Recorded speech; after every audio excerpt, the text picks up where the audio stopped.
Hello everybody, good day to you. Welcome back. Glad you are here. Welcome to Project Mazda Cx-7. Let's see if this thing's going to start. It's got a new battery. I heard it did not crank, did not start at 137,400 miles on the odometer. All right, starting the engine, cool beans. Alrighty, so I've got quite a list of things we're gonna look at here. I think this car has been laid up and parked for a while, and we want to bring it back to life. It's got some AC noises, it's got some oil leaks, it's got this going on. I'll fix that later. So what I'm gonna do, I'm not gonna drive this thing. It has not been on the road for a while, and I don't know this car, so I'm gonna put it on the lift and inspect everything before I go ride around in public roadways. Make sure she's safe and all that good stuff. So I'm just gonna go ahead, we're backing this bad boy into the shop. We're gonna round the corner of death in reverse. We're gonna get it backed into my corner. We will get it up in the air and start inspecting slash diagnosing. I've got a list, like I said. We're gonna go through the list and prioritize things, and then we're gonna go from there. So stay tuned, because this is going to be a very good video. Opening the hood.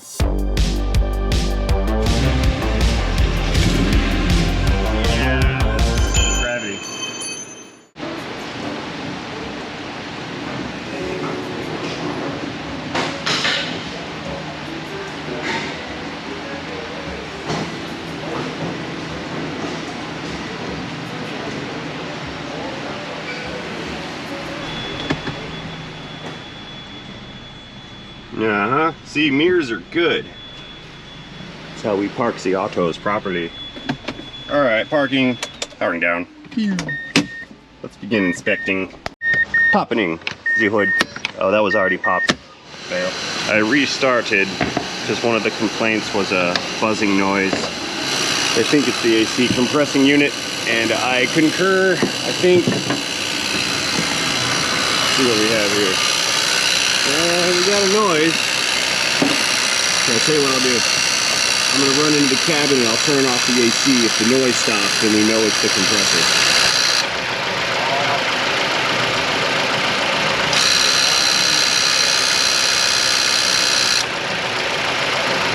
Off again. All right, that confirms that the noise is in fact that compressing unit. I'm adding that to the list. All right, now I can see it's got some new coils in there, so I'm going to assume it has new spark plugs. It does have a drivability complaint. I guess it loses power under load on occasion. That's a little odd. I can see here there's some kind of liquid. I believe that engine mount is a liquid filled mount, and it's broken. You can see where it's been spilling down onto the body. Okay, add that to the list. Let's see, they said they wanted something done about this PCV hose right here. I think that's what that is. That needs to be replaced. Yeah, there's a lot of stuff going on here. My issue is there used to be trouble codes in this, and I understand that since it sat with the dead battery for a while, the ECM has erased all the data. The check engine light is no longer on, but I'm going to go into it anyway and see if some of that information is still stored in memory. Yeah, although the light is not on, that does not mean that the code is not here anymore. It just means that the request for the malfunction indicator lamp is no longer active. So let's plug this guy in. I mean, the codes could be gone, but we don't know until we know. So let's find out. Mazda automatic ID initializing, satellites linking up in outer space. Communicating.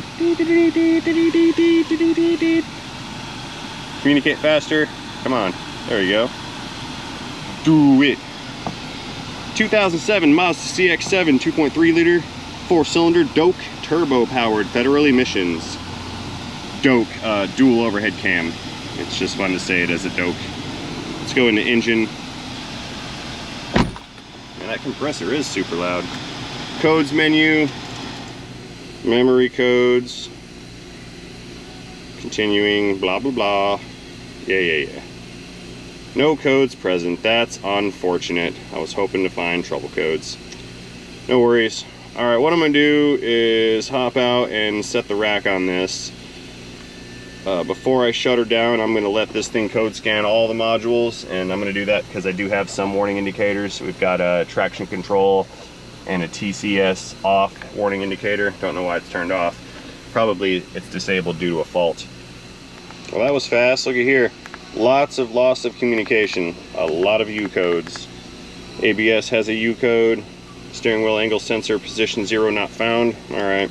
Airbag.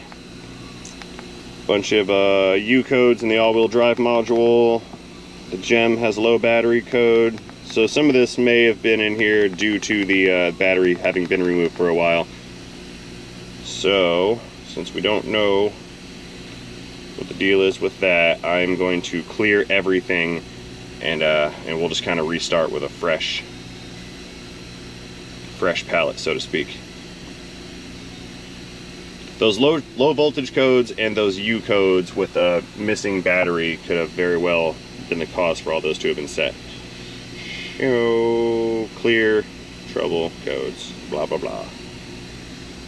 All right, let's let it do that. I'm gonna rack this thing up and we're gonna take a look at the undercarriage and see what we can see. Moving on up.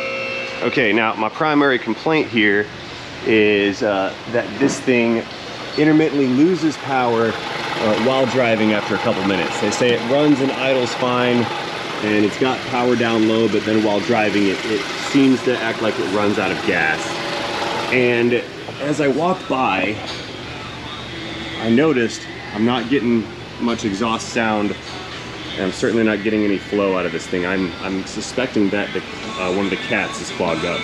So I think what I'll do is employ my laser imager device right here, power on, and we're gonna see if we have a huge temperature differential here at the cat converters. If it's really cold over here and really hot over here, then we know that we're not getting any flow. So let's take a, let's see. Now the heat shields are messing us up a little bit, but let's see, out back we've got, we'll call it 260 degrees. 230, 220, 100 something.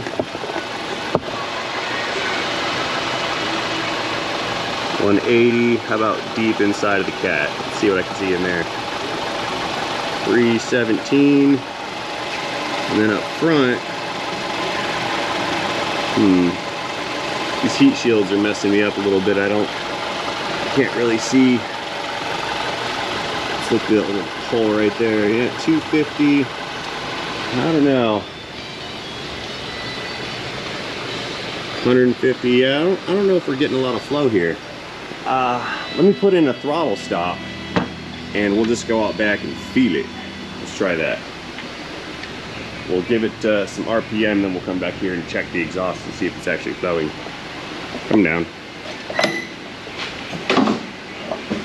All the way down. Alright, so we're coming in. Got this little caulky gun throttle stop device here that's going to go down on the gas pedal, accelerator pedal. I don't like to say gas pedal, it's an accelerator. And we just squeeze that a little bit. We're going to raise RPM. Where are we? About 2200, that's good. And out back, nada. We're getting no flow back here. We have a clogged exhaust. Let's see if I cannot demonstrate. That's not gonna work. Blue towel diag. Here we go. Look at that, nothing. And nothing. That's confirmed diag on a clogged converter. So we have an exhaust issue. We don't need to run this anymore. Powering down. Let's get out of here.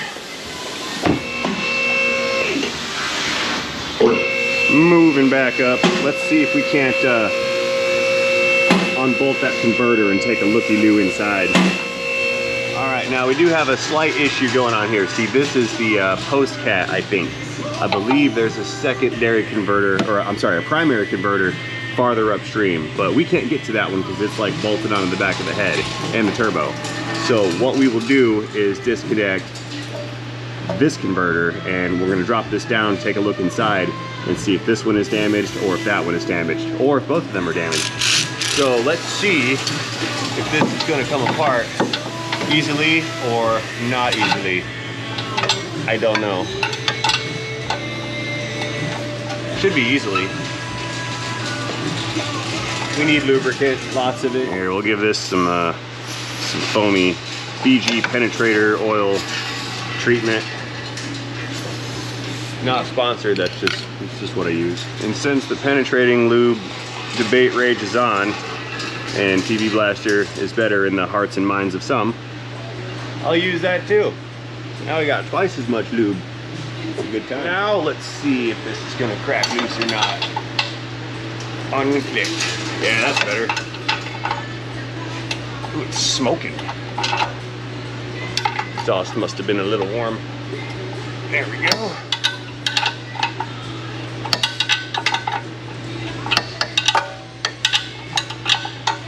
Oh, power tools. You gonna work? Yes. There's one. That one I can't get a tool on. We'll try that later. And this one, same thing. Hang on, more extensions. This is why I love wobbly extensions. Check this out. Angle's not great, but that's tight. Oh, don't you break. I'm not having that. I will torch you.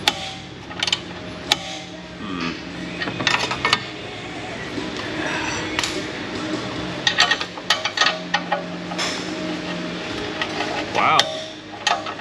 Yeah, we need more lubricant. That's in there. Good old exhaust bolts. You see, what had happened was the PB Blaster contaminated the other oil. And it's rendering it ineffective. Probably not, but it sounded cool. Oh no, that's not gonna work.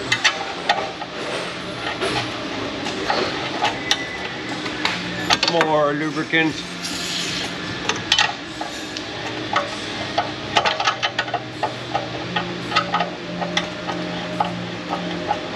You gonna come off now? Come on. Come. I give up. I suppose power tools are not always the answer. So sad. There we go. Come on, out of there, please. I said please. We're not gonna have an avalanche repeat. Not on this thing, no.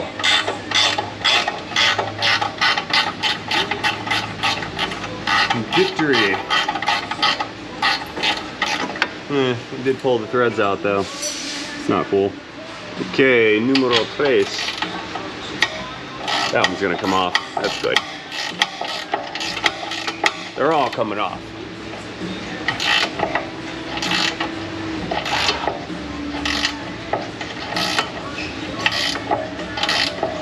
Yeah, see, we're not even inspecting yet. We're just diagnosing still. But sometimes that's how it has to go. I feel there's stuff falling out of the exhaust. I wonder if it's a catalyst material.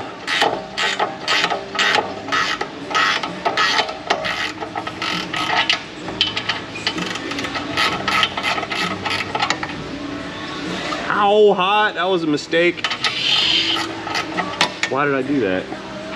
So first, we need some thermal insulation. A lot of friction in those threads. All right, so what we need to do is get this converter separated from the rest of the exhaust and drop it down some, which I can't do yet because the hangers are still hanging it, so let's pull these hangers off next. And I have a tool for such things. For years and years and years, I did this with pry bars, not realizing how easy it actually was with the proper tool. There's one. Pull that second hanger off, and this thing should drop down. enough to take a look inside. Says that. There we go. All right, let's see what we can see inside of here, if we can see.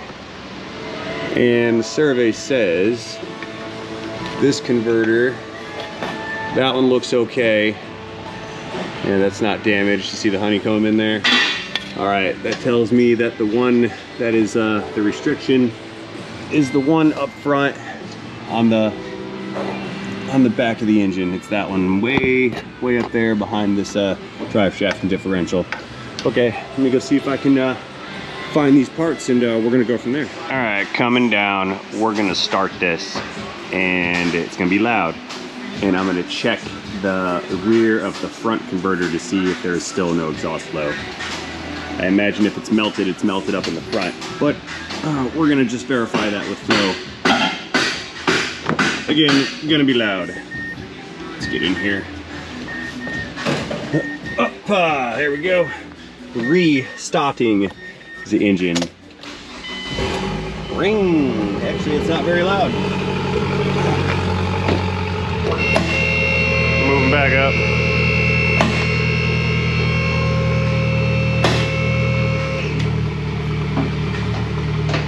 Okay. All right, going in. What do we have for flow? Not very much. Yeah, no, there's almost no flow here.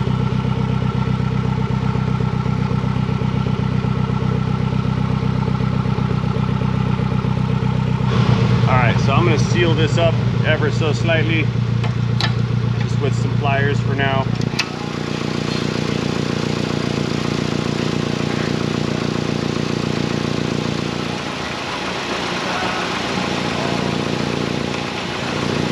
The leak is semi-sealed. There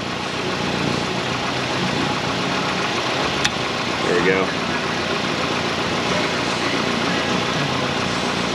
All right, so after a few seconds of runtime, I think it's built up some pressure here, because now I can hear a little bit of a leak. You see that's not fully clamped on or anything like that. There's a gap up top.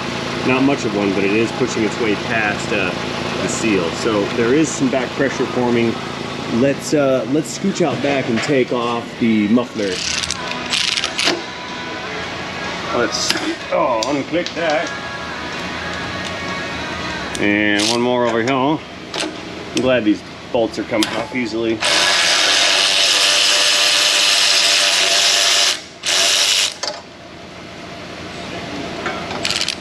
Number 2.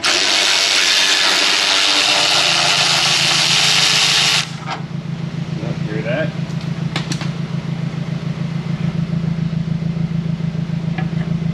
Okay. Let's see. Pry bar. Need a pry bar. Separate this some. Just get it apart. There we go. I'm going to have to probably take this thing out on the road and drive it until we get that check engine light to come back on. Like I mentioned earlier, I didn't want to drive it until I inspected it. I've inspected it, so let's go out and hit the road, see what it does, and then we'll go from there. It's gonna be a little bit louder than when we brought it in. I have removed the muffler and left it disconnected, just to verify that that's not causing our issue. Uh-oh. Stuck. Become unstuck. There we go. Okay, turbo 4-cylinder. Close you for now. What I'm going to do is go ahead and start this thing up. We'll pull it outside real quick, let it idle, come up to temp. What is this? That was interesting. That starter wasn't too happy. Did you hear that couple clicks? Angry starter. Look at there. Check engine light's on now. Maybe I don't have to go very far after all. Let's just go ahead and check that right now. Let's see, we'll plug that guy into our onboard diagnostic 2 port. Selecting scanner. You know, now that I mention it, that makes sense, because this may have been just this car's 3rd or 4th restart. since that new battery got tossed in there. So if we've got a light, that means we have a code, and if we have a code, then we have some direction. And this is good. Yep, 07 Cx-7 engine codes. What's up? What do we have? Codes menu. Memory. Talk to me, goose. Initiating. System lean at idle. Bank 1. P2187. Lean at idle. Okay. We're getting somewhere. So let's go into data. We'll pull up fuel trim data. Fuel trims in O2s, not supporting all PIDs, blah blah blah. Long-term fuel trim, 20.3%. That's pretty much out there. That's maximum. O2 sensor, voltage. O2 sensor is not doing much. Yeah, let's go ahead and hit the road real quick and see what it does. Okay, I pulled up some graphs before we go. This is our heated oxygen sensor. That's a bank 1 sensor 1 that's upstream of the cat. In this particular case, it's actually in the cat. And I'm going to monitor this thing's voltage. Now, I can tell you right now off the bat, this is not doing what it should be doing. We should be seeing a graph that switches from high to low and high to low, similar to this little peak right here. But it's just kind of hanging out down here. Now, this could be a faulty sensor, and it could also be the fact that there is a air-fuel ratio problem, and it's just stuck lean. Which, again, we can get that with a clogged converter, but a test drive should help clear a couple things up.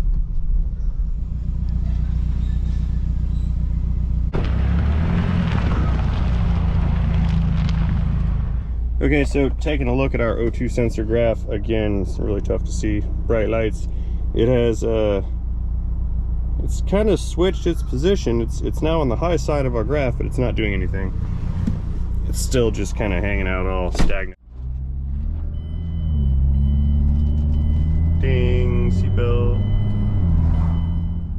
Okay, I definitely smell something in here. It smells like rotten eggs. It's got no power, very, very light power. I think that front cat is clogged. That seems to kind of be where we're at here. Now, I'm not going to be able to really take a back pressure reading from that because the wideband O2 and or oxygen sensor is actually located in the center of the cat. So if there's some damage to the front of that converter, which is going to be right at the exit area of the turbine, not compressor, it's going to be right at the exit of the turbo. If that cat is damaged or melted or restricted there, the back pressure gauge will not show a reading because the gauge is going to be farther downstream than the potential obstruction. But kind of based on how it's performing, what we felt at the exhaust, and the smell that I'm smelling inside here right now, I do believe that there's an issue with that converter. So unfortunately, I'm gonna have to pull that converter down and visually inspect it, and then I guess go from there. So let's get back to the shop real quick. Don't need to be here out on the road longer than necessary. Plus we're in a school zone. I don't want to be there. So I'm gonna swing this thing back around. We're gonna head over to the shop. I'm gonna see if I can't locate and price one of these converters, and I guess we will go from there. Let's try full throttle real quick. Yeah, this thing doesn't go anywhere. This is it does not run like it's got a turbo, I can tell you that. It runs like no boost. Alrighty, we return. I'm gonna go ahead and park this vehicular module right here and head into the office. I'm gonna price all this stuff out, and we'll go from there. If I'm gonna do this converter removal, probably gonna do that on another video, or maybe even two, because that's I think it's like a 3.5 or 4 hour job. So that being said, I'm gonna go ahead and close this particular video out right now, and I will do that by thanking each and every one of you for watching this video. Hope you enjoyed this Diag video. So again, and as always, thank you for watching. I'll see you on the next one, and most importantly, do not forget to have yourselves a great day. See you guys later. End of Mazda. parked and powering down.